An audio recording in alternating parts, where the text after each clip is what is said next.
When the German army crossed into Poland on the 1st of September 1939, the world called it the start of a global war.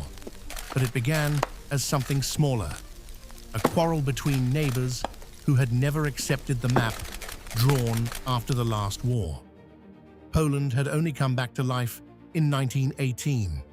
Its western frontier was fixed by the Treaty of Versailles. Its eastern one was settled the hard way, in a war against Soviet Russia that dragged on until 1921. Two great powers loathed the result. To Berlin and to Moscow alike, the Polish Republic looked like an illegitimate child of Versailles, and both still eyed the land they had lost to it. Warsaw tried to buy safety with paper. It signed a non-aggression pact with the Soviets in 1932 and another with Germany in 1934. But the calm was a mask. Adolf Hitler had spent years preaching expansion eastward, Lebensraum, living space, and like many Germans, he wanted back the territory handed to Poland in 1919. Stalin's ambitions are still debated. Some historians say he dreamed of restoring the old Tsarist borders, others that he simply wanted a buffer pushed as far west as possible.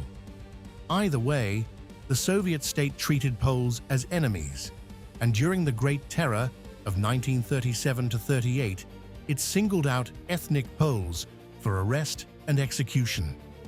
In 1938, Germany swallowed part of Czechoslovakia after the Munich Agreement, and Poland, with German consent, grabbed a slice of its own. Then, Hitler turned. His foreign minister, Joachim von Ribbentrop, demanded a solution to what he called the German-Polish question, above all the free city of Danzig, once German, now overseen by the League of Nations and administered by Poland. Berlin also complained about access to its isolated province of East Prussia, while local Nazis stirred up trouble inside Danzig itself.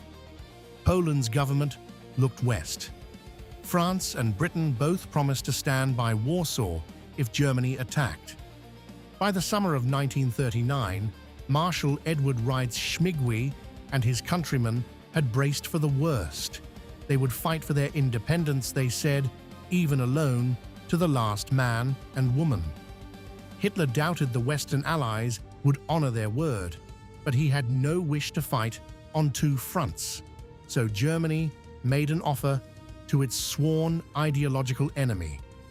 On the 23rd of August 1939, the Nazis and the Soviets stunned the world and signed a non-aggression pact named after the two foreign ministers, Molotov and Ribbentrop.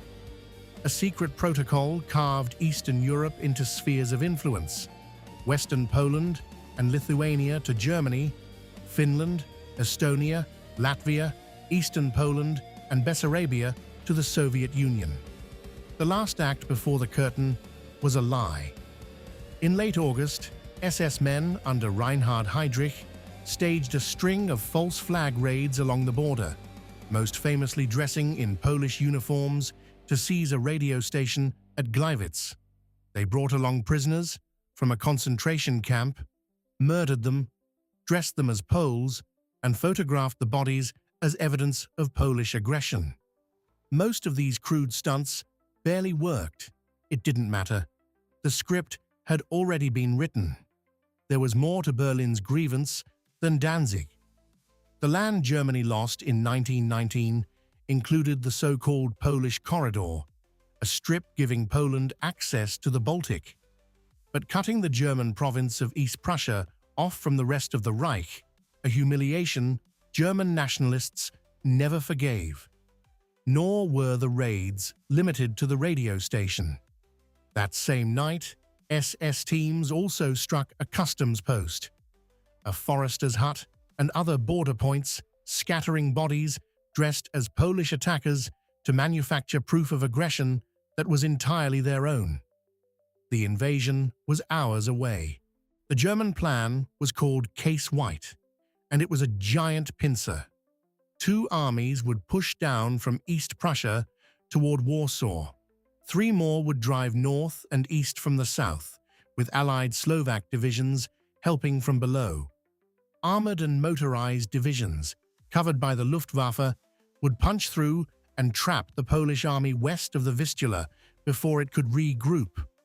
To do it, Germany massed roughly 1.5 million men, around 2,000 tanks and 2,000 aircraft. But the armor was not yet the legend it would become.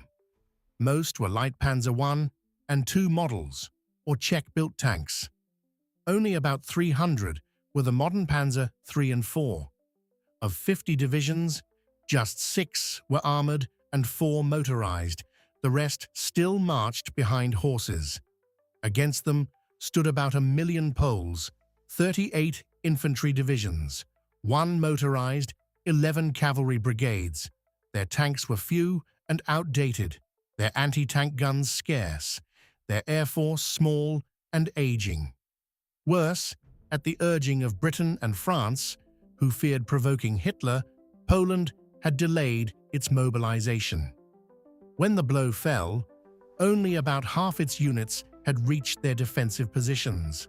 The Polish High Command faced a brutal choice: concentrate and surrender huge areas without a fight, spread out and be too thin to stop anyone.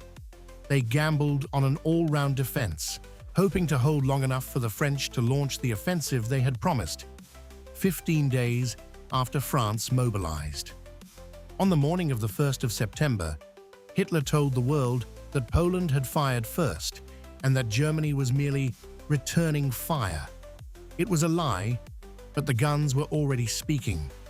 Tank divisions raced to break through and drive deep, encircling slower Polish forces in pockets.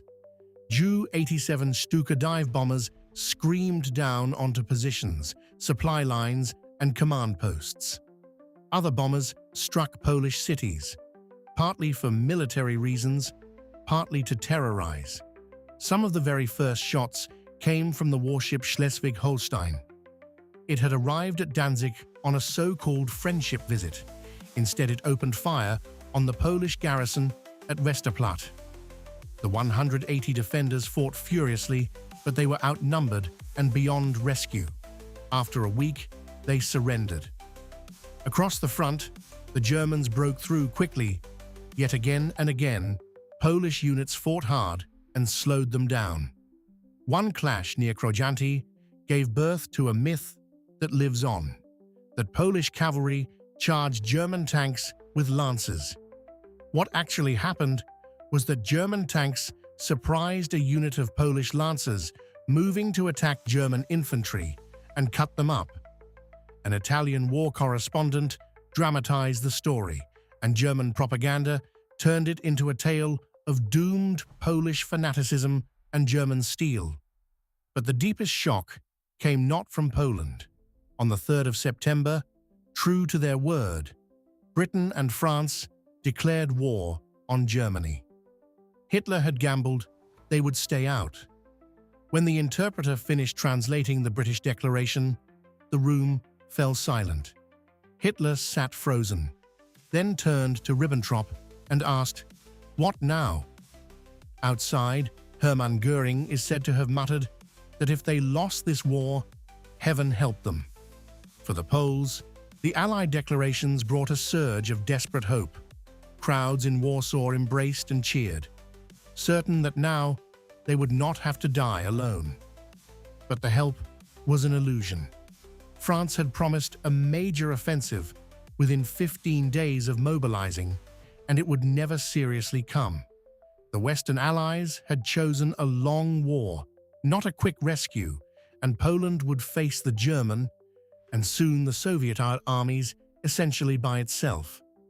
The regional quarrel had become a world war, and the bulk of the German army was still in the east, its western border almost bare. The speed of the German advance overwhelmed Poland's command. Orders could not keep pace with the front, and whole formations found themselves trapped in pockets. They usually fought as long as their food and ammunition lasted, but relentless air attack meant they could not hold for long. Krakow fell without a fight on the 6th of September. 2 days later, German spearheads reached the edge of Warsaw, though Polish troops kept them out of the city.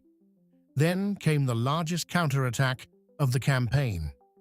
On the 9th, Polish forces caught in a great pocket west of the capital struck back along the Bzura River, trying to break the encirclement and punch through to Warsaw.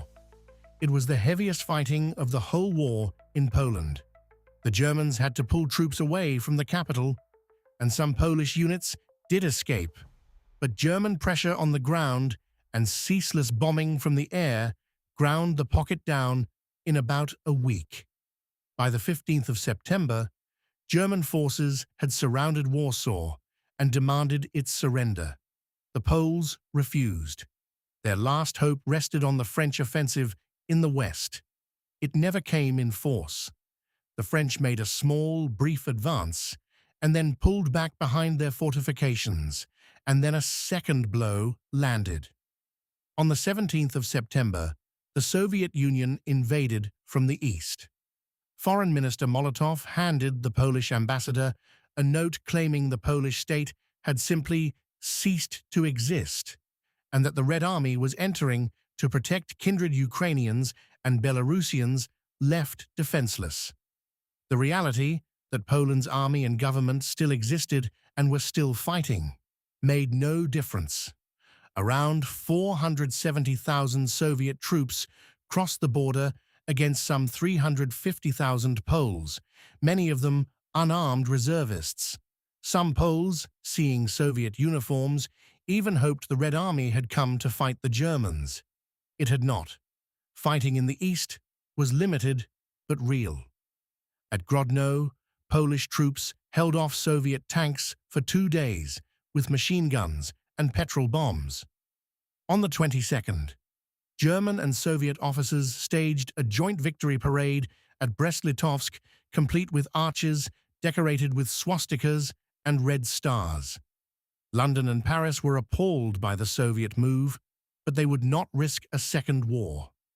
Over Warsaw, the bombing grew monstrous. German aircraft hunted refugees in the streets, struck the power and water systems, and on the 25th of September, launched what was then the heaviest air raid in history.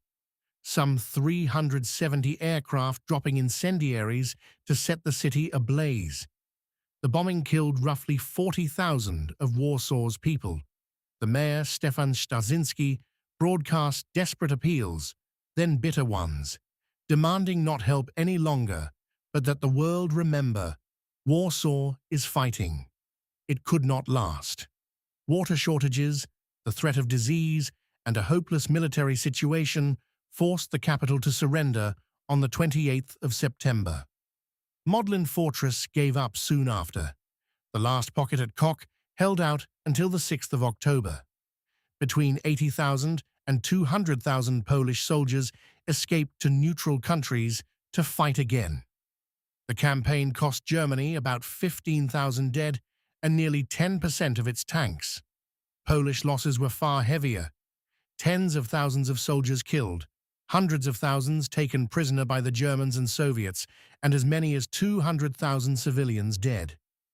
The fighting also unleashed atrocity from the very first days. SS units, some ethnic German militias, and even regular army troops murdered Polish prisoners, civilians, and Jews, often on the false pretext that townspeople had fired on German soldiers. At Częstochowa, troops massacred around 1,000 civilians. Similar killings followed elsewhere. In all, the Germans executed somewhere between 12 and 15,000 Poles during the 5-week campaign, while in their own zone, the Soviets shot prisoners of war and rounded up community leaders for deportation. The terror of occupation was only beginning. With Poland crushed, Stalin turned north. Finland had once belonged to the Russian Empire, and Moscow now demanded a price for security. Hand over naval bases, above all the Hanko Peninsula, give up territory on the Karelian Isthmus and islands in the Gulf of Finland and tear down your border forts. In return, the Soviets offered a larger but emptier stretch of land in eastern Karelia. The Finns refused. Losing Hanko and their fortifications would leave them naked before a far stronger army, and few believed Stalin would stop at one demand. Most Finns still thought he was bluffing. He was not. After staging a fake border shelling, the Soviets bombed Helsinki on the 30th of November 1939, and the Winter War began. On paper, it was no contest. Finland's mobilized army numbered around 250,000 men, with barely 30 tanks and just over 100 aircraft. The Red Army committed some 425,000 men to the invasion, backed by 2,500 tanks and more than 2,000 planes. Soviet commanders expected the campaign to be as quick as Poland, done, they hoped, by Stalin's birthday on the 21st of December. But the Soviets had walked into a trap of geography and cold. Their officer corps had been gutted by Stalin's purges. Their men were poorly trained for winter and badly equipped against it. The Finns, by contrast, knew their forests and lakes, could ski and shoot, and had built the Mannerheim Line to make the most of the terrain. When the Red Army hammered those defenses in tight, clumsy formations, Finnish artillery and machine guns cut whole assaults to pieces in minutes. Against tanks, the Finns used bundled grenades, satchel charges, and bottles of flaming spirit they nicknamed Molotov cocktails. The deadliest Finnish weapon, though, was the winter itself. Temperatures fell to 40 below. Soviet soldiers, short of winter gear and food, froze to death at their positions by the thousands. In the central forests, the Finns perfected what they called motti tactics, slicing long road-bound Soviet columns into isolated blocks, then destroying them one by one. At Suomussalmi, a vastly outnumbered Finnish force wiped out an entire Soviet division, capturing tanks, trucks, and guns. A sniper named Simo Heiha became a legend, the White Death, credited with hundreds of kills. The world cheered. The League of Nations expelled the Soviet Union, and thousands of foreign volunteers, including a young Christopher Lee, came to help. But admiration was not an army. By February 1940, new Soviet commanders had relearned their lessons. They stopped the wasteful frontal charges, retrained their men in combined arms, and brought up overwhelming firepower. After 10 days of brutal fighting around Suma, they finally broke the Mannerheim Line and drove toward Viborg. Out of reserves and fearing total defeat, Finland signed the Treaty of Moscow on the 12th of March, 1940. It surrendered roughly a tenth of its territory and leased Hanko to the Soviets for 50 years. Some 420,000 Finns fled the annexed lands. The war had been short but savage, around 25,000 Finnish dead against perhaps 126,000 Soviet dead. Moscow had also set up a puppet communist government under Otto Kuusinen, and for a time refused to deal with Finland's real leaders at all. That insult only convinced ordinary Finns that this was a war for national survival, dissolving the bitter divisions left over from their own civil war. The wider world reacted too. The League of Nations expelled the Soviet Union, and the looming threat of British and French intervention helped push Stalin to accept limited gains rather than the total conquest he had first wanted. Finland kept its independence, but the world drew a lasting lesson. In Berlin, Hitler watched the Red Army stumble through the snow and concluded that Stalin's terror had left the Soviet Union fatally weak. It was a conclusion that would, in time, prove catastrophically mistaken. While Poland and Finland burned, the Western Front fell strangely quiet. The French and British had declared war, but they did not march. The months that followed became known as the Phony War, and the great question hanging over them is simple. Why didn't the Allies attack Germany in 1939, when its western border was almost undefended? The opportunity was real. As the German army poured into Poland, just 11 German divisions guarded the west behind an unfinished line of fortifications, the West Wall. Almost all of Germany's tanks and most of its aircraft were in the east. France, meanwhile, was mobilizing 4.5 million men with thousands of tanks and guns. One German general reckoned that a full French offensive could have overrun the western defenses in 2 weeks. The French did cross the border, barely. In the Saar offensive that began on the 7th of September, they pushed a few kilometers into Germany, took some abandoned villages, and stepped carefully through minefields. Then they stopped short of the West Wall and by mid-October withdrew behind their own fortifications. The High Command judged that the gesture had honored France's pledge to Poland, and that Poland was lost anyway.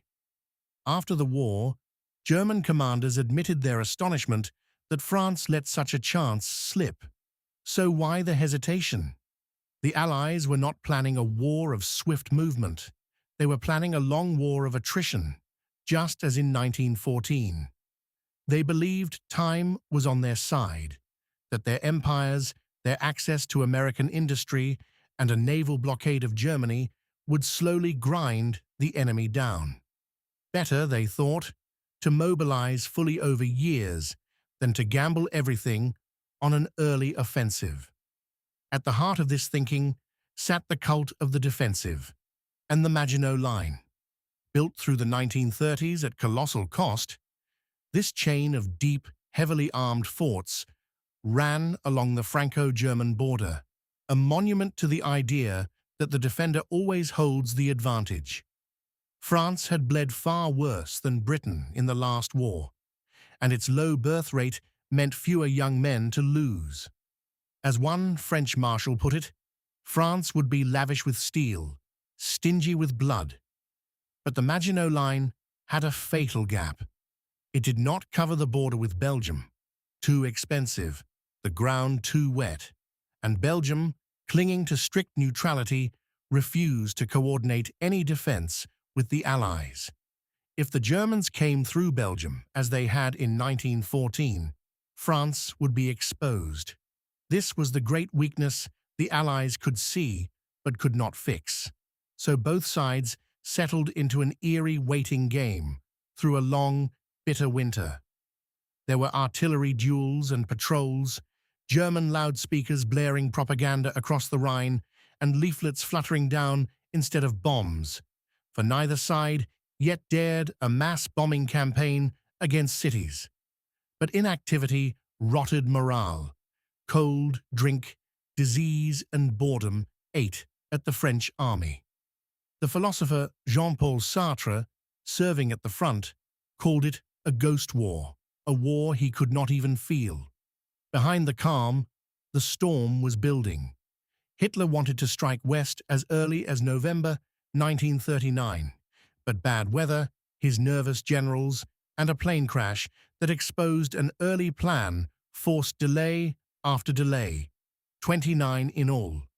There was also a quieter weapon at work. From the 4th of September, the Allies clamped a naval blockade on Germany, trusting that time and economic pressure would do what their armies would not, though they badly underestimated how much Soviet raw material would now flow to Hitler under the new pact. One British diplomat caught the mood with grim accuracy, predicting that Britain would have to lose the war for 4 years before it could win a decisive battle. The blow was only postponed. When it finally came in the spring, the Phony War would end in a matter of days.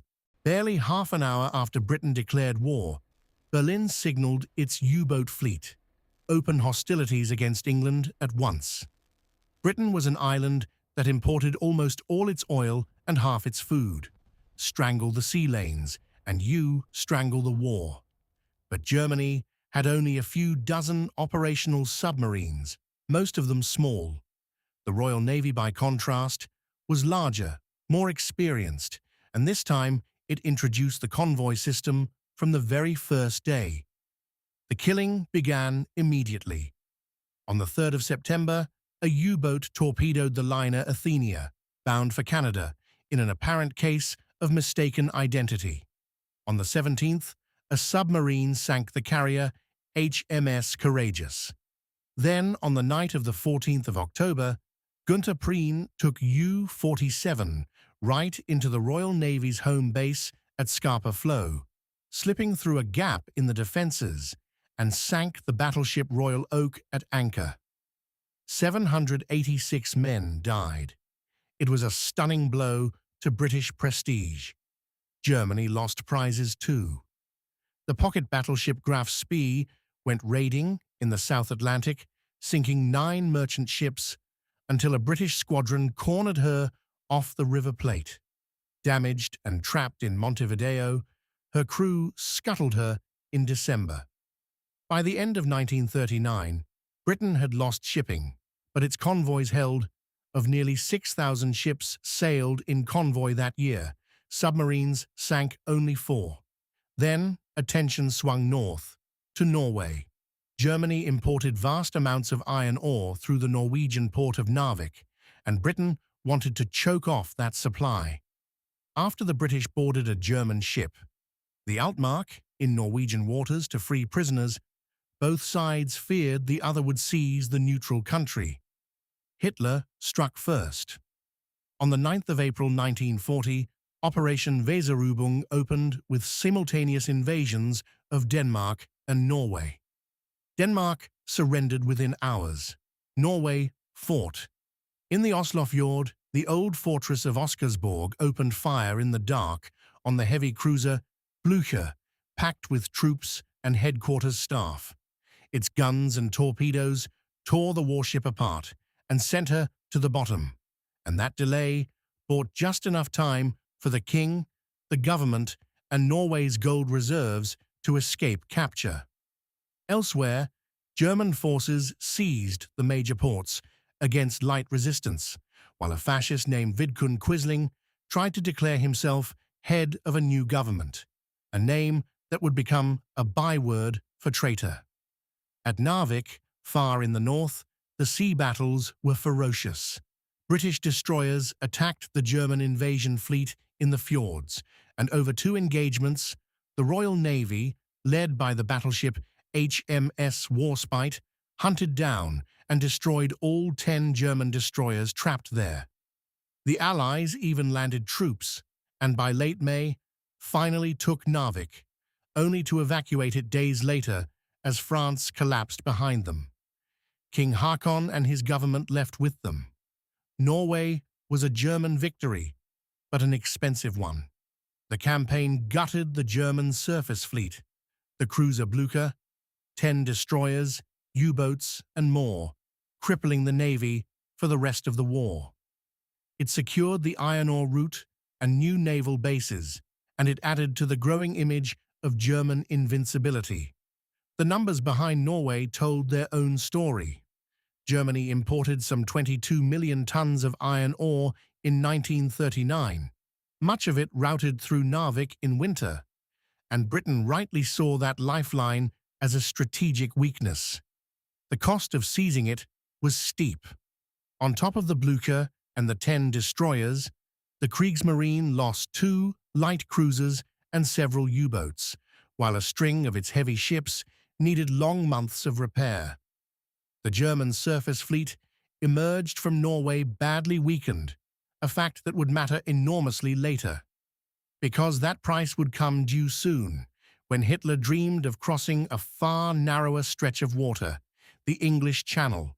In the spring of 1940, Germany finally turned west, and the plan it chose was audacious. After months of argument, Hitler and General Erich von Manstein backed the idea of a sickle cut. Send the bulk of the panzers through the thickly forested Ardennes, the one place the Allies thought tanks could not go. then race for the Channel coast and slam the door shut behind the best Allied armies. It was a colossal gamble. The Allies actually had the larger force, around 3.7 million men, and some 3,700 tanks against Germany's 2.8 million and 2,700 tanks. The French army was widely considered the finest in the world, but the Allies had guessed wrong. Expecting a replay of 1914, they planned to rush their best units north into Belgium and the Netherlands to meet the main blow, leaving the Ardennes hinge thinly held. On the 10th of May, the Germans struck. In the north, they made a great show of force to convince the Allies that the Netherlands was the main target, even using troops in Dutch uniforms to grab bridges. On the 14th, the Luftwaffe bombed Rotterdam, killing 800 civilians. In the chaos, the Dutch believed the toll was far higher, and the Netherlands surrendered the next day. In Belgium, German glider troops stormed the great fortress of Eben-Emael in a single daring stroke. But the real war was in the Ardennes. There, the panzers pushed through the forest in vast traffic jams stretching back over 200 kilometers. Desperately vulnerable, had the Allies only noticed in time. They did not. By the time the French grasped the scale of it, the German tanks were already at the Meuse. On the 13th of May, Guderian's and Rommel's divisions forced crossings at Sedan and Dinant, covered by waves of Stuka dive bombers. Many German tanks were the weaker light models, and they had taken losses, but they came on in a mass, with surprise on their side, and French units began to break. A captured French general put it bluntly to his captors, "You are much too fast for us." Rumors that the Germans were already behind them spread panic through French ranks before a shot was even fired. Air power magnified everything. The Luftwaffe hammered Allied columns and shattered defenses on the Meuse before the ground troops crossed. There were moments that showed what the French could have done. At the village of Stonne, a single French heavy tank under Captain Pierre Bilot knocked out 13 German tanks and 2 guns in one of the most remarkable individual actions of the war. But such flashes of brilliance could not be coordinated into a counterstroke. The German command structure, for all its nerves, moved faster than the Allied one. In London and Paris, the ground was shifting too. Neville Chamberlain resigned on the very day the offensive began, and Winston Churchill became Prime Minister. Within days, the French were begging for more British fighter squadrons, and their commander admitted he had no strategic reserve at all. Then came the hammer blow. On the 20th of May, the leading German tanks reached the sea at Abbeville. The trap had snapped shut. More than 1 million British, French and Belgian troops were now cut off in the north, pinned against the coast, with the Royal Air Force having lost a quarter of its strength. The plan that did all this had nearly died several times over. The Army Command had resisted Manstein's idea for months, and in January 1940, a German plane carrying an earlier version of the offensive crashed in Belgium, forcing yet another redraft. Even the great clashes of armor went Germany's way. At Hannut, some 630 German tanks beat a French force of 470, while again and again French commanders, fearful for their flanks, hesitated where boldness might have saved them. The finest army in the world had been split in two in just 10 days. More than 1 million Allied soldiers were now trapped against the Channel, and the German panzers stood between them and escape. What followed was both a disaster and a deliverance. The Allies tried to fight back. On the 21st and 22nd of May, British and French forces, including heavily armored Matilda tanks, struck the German flank near Arras. For a moment, the hard-pressed Germans were rattled. Some units panicked At tanks their guns could barely stop, but the counterattack was too small, and they held it off. Still, it left the Germans nervous about more blows from the south. Then came one of the most argued about decisions of the war. On the 24th of May, with the trapped armies retreating toward the port of Dunkirk, the German advance halted. The order actually came from the field commander von Rundstedt, who wanted his tanks rested and ready in case the French counterattacked, and who thought the marshy ground around Dunkirk poor for armor. He told his subordinates the order came from Hitler, a useful fiction to ensure obedience. The German leadership believed artillery and the Luftwaffe could finish the job, and that a mass evacuation by sea was impossible anyway. They were wrong. The pause gave the Allies precious time. On the 25th of May, British troops captured a German staff car, carrying plans of the next attacks. Lord Gort rushed reinforcements to exactly the right place and kept the corridor to Dunkirk open. The following day, Operation Dynamo began, the seaborne evacuation of the British and French armies. On the beaches, it was chaos. German aircraft bombed and strafed the helpless men below as they queued in the sand and the shallows. Ships were hit and sunk. Soldiers were blown into the water and dragged themselves back ashore to wait again. Around the perimeter, British and French rearguards fought sacrificial actions to hold the Germans off, long enough for the ships to do their work. And the ships came, destroyers and ferries, but also hundreds of little civilian boats answering a call broadcast by the BBC. The evacuation was complicated by sudden catastrophe. On the 28th of May, King Leopold surrendered the Belgian army without consulting his allies, tearing open part of the line. The French were enraged. British leaders called it betrayal. Yet somehow, the line held just long enough. By the time the last men were lifted off on the 4th of June, around 700 British and 160 French vessels had carried away roughly 338,000 troops, about 193,000 British and 145,000 French. It was a feat almost no one had thought possible, but it was no victory.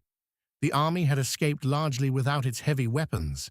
Some 88,000 soldiers, mostly French, were left behind to surrender. German aircraft sank 20 Allied warships and damaged dozens more. The bitterness ran deep. King Leopold's surrender left the French feeling abandoned, and they in turn resented the British rush to the ships. Of the rearguard that held the shrinking perimeter to the very end, some 88,000 men, most of them French, were taken prisoner once the boats stopped coming. And yet the rescue of well over 300,000 soldiers, when commanders had at first feared they might save only a fraction of that, lifted a frightened nation at its darkest hour. Churchill understood the danger of celebrating too loudly. Wars, he warned, are not won by evacuations. Britain had saved its army, but it had lost the battle, and across the Channel, the rest of France was about to face the full weight of the German machine. The men rescued from Dunkirk would be the seed of future armies. For now, they were simply survivors of a catastrophe. With the best Allied units evacuated or captured, the Germans turned on what was left of France.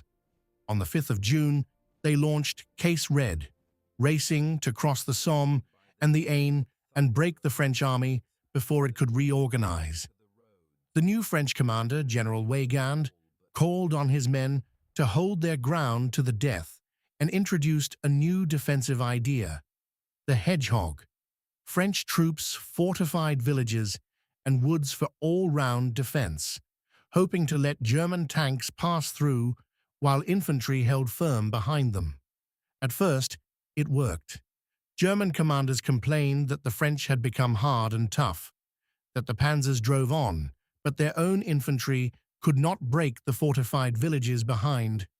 Many French soldiers obeyed Weygand and fought to the last, but there was simply too much front and too few men. By the 6th and 7th of June, the Germans broke through in several places. Rommel's panzers raced ahead so fast that even French armored units that might have fought them instead pulled back. The breakthroughs forced a general retreat that shattered Allied morale. As one French staff officer described the columns of men, they were not so much demoralized as stunned, disoriented, terrified by the sight of a single aircraft. Then the news turned uniformly black. On the 10th of June, Italy declared war on the Allies, and Norway surrendered the same day. The Germans entered Paris on the 14th. Verdun, the very symbol of French endurance in the last war, fell on the 16th, and German troops reached the Rhone and the Swiss border. The French army was coming apart. In the government, the will to fight collapsed. Marshal Pétain, the old hero of Verdun, now believed the war was lost and pressed for an armistice. He even suspected a British offer to merge the two nations into a single state was a plot to steal French colonies, calling it marriage to a corpse. Premier Paul Reynaud wanted to fight on, but he was outvoted and resigned. Pétain took his place, and the next day asked the Germans for terms. Not everyone surrendered to despair. From London, a little-known general named Charles de Gaulle broadcast an appeal to his countrymen to keep fighting. Few heard him on that June day, but that would change.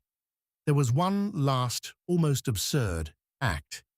As the armistice was being negotiated, Mussolini, desperate for an Italian victory before the war ended, threw 32 divisions against the French Alps on the 21st of June.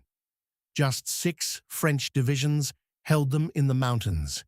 To spare Italian feelings, the Germans had to send forces to attack the French from behind. Finally, on the 25th of June 1940, the guns fell silent. The Battle of France had lasted 46 days. It cost the lives of roughly 59,000 French, 45,000 German, 12,500 British, and thousands of Dutch, Belgian, and Italian soldiers. Nearly 30,000 civilians died. 8 million became refugees, and over 2 million French and Belgian soldiers marched into captivity. Even in collapse, there were sparks of defiance. Reynaud warned his colleagues that this enemy was no 19th-century gentleman who would take a province and be satisfied, but something closer to Genghis Khan, and that France must fight on. He was overruled. Mussolini's last-minute lunge at the Alps, thrown back by a fraction of its strength, was a small humiliation amid France's vast one. The world was stunned. German propaganda crowned it a blitzkrieg won by the tanks, though it was the infantry that did most of the fighting. German leaders, getting away with their gambles, overlooked their own mistakes, the exposed flanks, the shortages of fuel and ammunition. And Hitler's prestige now stood so high that few in Germany would ever question him again. By the summer of 1940, Britain stood alone and bracing for invasion. France had fallen, Norway had surrendered, and the Germans had even occupied the Channel Islands, British soil. To defend the home islands, Britain had a handful of under-strength divisions, hasty fortifications, and 1 million volunteers, with barely enough rifles to go around. But before any German soldier could land, one thing had to happen first. The Luftwaffe had to win control of the skies. Hitler had no clear plan for beating Britain. He still half hoped she would simply make peace. Only on the 16th of July did he order preparations for Operation Sea Lion, and even then in tentative terms. The plan that emerged was riddled with flaws. Germany had no proper landing craft and almost no experience of amphibious warfare. It planned to ferry its troops across the Channel in some 2,400 requisitioned river barges, slow and fragile, against the most powerful navy in the world. First, though, Hermann Göring promised to sweep the Royal Air Force from the sky. What he ran into was something new: the world's first integrated air defense system. Along the coast, chain-home radar masts could spot German formations long before they crossed the Channel, feeding their positions through filter rooms to fighter squadrons and anti-aircraft guns. The Luftwaffe could not attack by surprise. The fighters themselves were closely matched. The Spitfire and the Bf 109 were near equals, but the Germans suffered crippling disadvantages. Their fighters had so little range that they could linger over England only minutes. A British pilot who bailed out landed among friends and could fight again, while a German became a prisoner. The battle came in phases. First, the Luftwaffe attacked Channel convoys. Then, from mid-August, it launched Eagle Attack, mass raids against radar stations, airfields, and aircraft factories. The skies over southern England filled with dogfights as losses mounted on both sides. The Germans damaged airfields but rarely followed up, and the British repaired them fast. Crucially, the Luftwaffe kept misjudging how much fight the RAF had left, and it was fighting a battle it had never been designed for, built to support armies on the continent, not to break an enemy air force across the sea. By late August, the strain was telling on Britain too. Pilots were being lost faster than they could be replaced, and key sector airfields were hit day after day. And then, the Germans made their great mistake. On the 7th of September, they switched their main effort from the airfields to bombing London directly, partly in rage after an RAF raid on Berlin, partly hoping to force a final battle. For the people of London, it was the start of the Blitz. For the RAF, it was a reprieve. With the airfields left alone, fighter command recovered. The climax came on the 15th of September. Massed German raids met massed RAF fighters, and the Luftwaffe was badly mauled. 2 days later, Hitler postponed the invasion indefinitely. By the end of October, the battle was effectively over.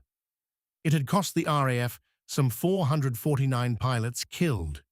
The Luftwaffe lost far more aircraft and crews, and around 23,000 British civilians died under the bombs. Could Sea Lion ever have worked? Almost certainly not. Even with air superiority, the barges faced the Royal Navy. The tides allowed only a few days, and German planning was hopelessly thin. The plan's flaws ran deeper than the barges. There were only a handful of days each month when the tides suited a landing, which meant the Luftwaffe would have had to keep grinding itself down over England for weeks first, and the Royal Navy's home fleet still lurked, a threat the weakened German fleet could not hope to master in the narrow waters of the Channel. Several German commanders, it seems, had quietly doubted Sea Lion from the start. The truth is that Hitler's heart was already turning east. Britain had not won the war, but it had survived, and it had handed Nazi Germany its first clear defeat. When Italy declared war on the 10th of June 1940, the conflict spilled across the Mediterranean, a sea dotted with the choke points that held Britain's empire together: Gibraltar, Malta, Alexandria, the Suez Canal. Mussolini dreamed of a new Roman Empire. Instead, 1940 would bring him one humiliation after another. The first blow, oddly, fell between supposed allies. After France surrendered, Britain could not trust that the powerful French fleet would stay out of German hands. On the 3rd of July, at Mers el-Kebir in Algeria, a British squadron delivered an ultimatum to the French ships there: join us, sail to a neutral port, or be sunk. When talks failed, the British opened fire. In a one-sided bombardment, they wrecked much of the fleet and killed nearly 1,300 French sailors. Much of France was outraged, but Churchill believed it showed the world that Britain would fight on, ruthlessly if it had to. In the desert, Mussolini pushed his reluctant commander Graziani to invade Egypt. In September, the Italians lumbered 80 kilometers across the border to Sidi Barrani, then stopped and dug into a chain of fortified camps, short of vehicles, water, and resolve. Italian troops, trained for colonial policing and armed with obsolete equipment, were dangerously unready for modern war. At sea came another shock. On the night of the 11th of November, the Royal Navy struck the Italian battle fleet in its harbor at Taranto, not with guns, but from the air. 24 slow, fabric-covered swordfish torpedo bombers, flown off the carrier Illustrious, slipped in under the defenses and crippled half of Italy's battleships in a single night. It was a glimpse of the future of naval war, and it left the Italian fleet paralyzed. Meanwhile, Mussolini had opened yet another front. Furious that Hitler kept springing surprises on him, he decided to spring one of his own and invaded Greece from Albania on the 28th of October. When the Italian ambassador handed Greece's dictator Metaxas an ultimatum in the small hours, the answer was a flat refusal, remembered ever after simply as no. But the Italians were already moving before the ultimatum was even delivered. It went badly from the start. The mountainous border funneled the invaders into narrow valleys. Rain bogged them down. Greek artillery and stubborn defense held them at Kalpaki and shattered the elite Julia division in the Pindus Mountains. Within 2 weeks, the Greeks were not just holding, they were counterattacking, driving the Italians back into Albania. Hitler, told of the invasion during a meeting in Florence, was furious. It had spoiled his plans and exposed the Axis to British intervention. Then came the heaviest blow of all. In early December, the British in Egypt launched Operation Compass. Armored forces, including the near-invulnerable Matilda tanks, smashed into the Italian camps around Sidi Barrani. Italian troops with no answer to the tanks fought hard but could not withstand them. In just 3 days, the British took some 38,000 prisoners, against tiny losses of their own. The defeat soon spread to Italy's East African Empire as well. By the end of 1940, Britain had contained Italian expansion on every front and secured the lifelines of its empire. Italy's troubles had deep roots. Only a fraction of its divisions were truly ready for war in 1940. Its industrial base was small, and its soldiers carried much obsolete First World War equipment with too few vehicles, radios, and anti-tank guns. Against the British in the desert, that gulf in machines, far more than any lack of courage, was what turned battles into mass surrenders. The same failures of planning and logistics, not cowardice, had wrecked the invasion of Greece. Mussolini's parallel war had collapsed into a string of disasters, and a humbled Italy was now forced to turn to Germany for help. The battles of 1939 and 1940 were only the surface.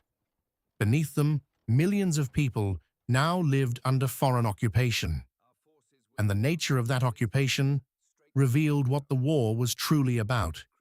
In Poland, it was savage from the start.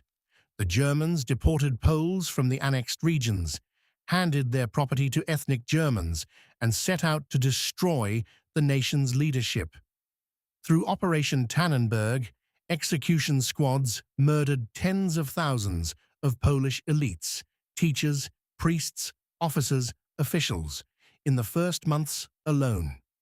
From October 1939, Nazi authorities seized Jewish property and began herding Jews into ghettos, where conditions deteriorated rapidly through both mismanagement and deliberate cruelty. The new camps that would later become infamous, like Auschwitz, were already being built. In the Soviet zone, the terror wore a different uniform, but cut just as deep. The NKVD arrested and deported Polish officers, officials, landowners, and clergy. In the spring of 1940, they shot some 22,000 Polish officers and prisoners in the forests of Katyn and elsewhere. Across the war, the Soviets transported roughly 1 million Poles eastward, where many died in harsh labor camps. Through 1940, the Soviet Union also swallowed the Baltic states, Estonia, Latvia, and Lithuania, and the Romanian provinces of Bessarabia and northern Bukovina, each time through ultimatum, occupation, and rigged votes, followed by mass arrests and deportations. Occupied Western Europe was different. The Nazis regarded the Danes, Norwegians, and Dutch as racially kindred, so the early occupation there was comparatively light. Curfews, rationing, and censorship rather than mass murder. Many officials cooperated to keep order and production running, and the sheer scale of the German victory left people feeling helpless, convinced resistance was pointless. France lived a stranger fate. Hitler occupied about 60% of the country and left the rest to the new regime of Marshal Pétain, based at Vichy. Pétain preached collaboration as a shield, a way, he argued, to preserve some French sovereignty and spare the country the worst. His government grew increasingly authoritarian, blamed France's defeat on its own democracy, and began, through French police, to enforce anti-Jewish measures. Resistance in the West, for now, was small.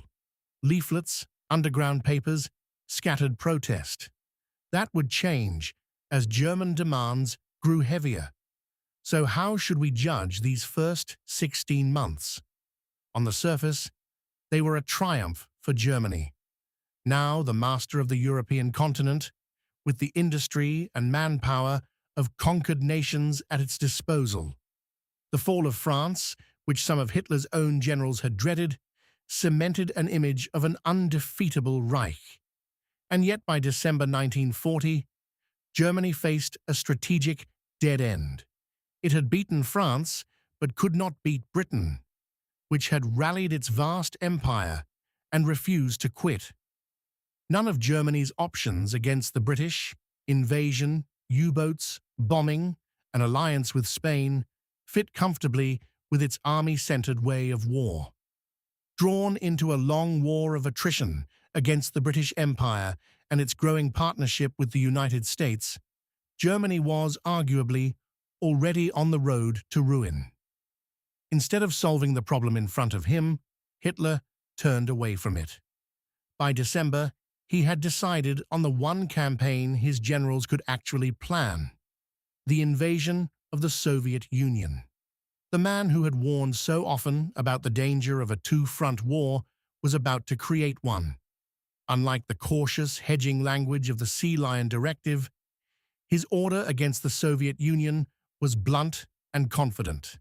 The German armed forces, it declared, must be ready to crush Soviet Russia in a single swift campaign, even before the war with Britain was over. Britain, for its part, had bought survival by mobilizing an empire of some 470 million people. But in leaning ever harder on India and the Dominions, it was also, without quite seeing it, hastening the end of that empire. The first 16 months had made Germany look invincible. They had also laid the foundations of its defeat. Unfortunately, we have lost many people around the world in this war. It is the bloodiest chapter of our lives. We must stand together and ensure that such things never happen again. Peace and goodness to everyone.